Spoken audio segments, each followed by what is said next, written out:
Paris bouillonne ce matin. Son arc de triomphe, emballé par l'artiste Christo, inspire déjà des créateurs fans de recyclage.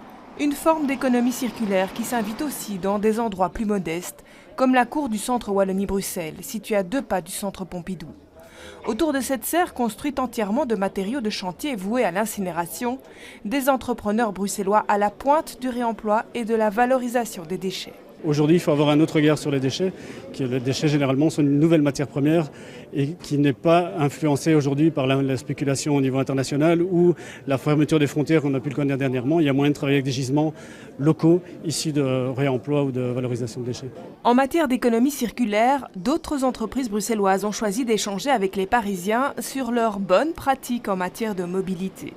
Au nord de la capitale française, une petite délégation emmenée par le fondateur d'Urbike visite Olvo, son grand frère en matière de cycle logistique.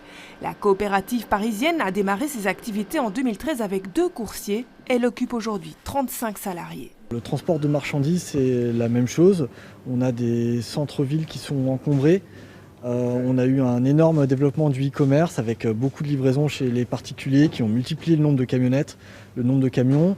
Et il s'agit aujourd'hui de peut-être de trouver une façon plus durable de transporter les marchandises en vélo cargo comme on fait ici. On a une clientèle très diversifiée qui va du petit artisan local, du boulanger qui a besoin de livrer des restaurants, jusqu'à la grosse multinationale d'ameublement. Si le transporteur bruxellois est de taille plus modeste et travaille davantage avec de gros porteurs, la visite le conforte sur l'avenir de la livraison à vélo. Les infrastructures sont différentes, mais les défis sont les mêmes.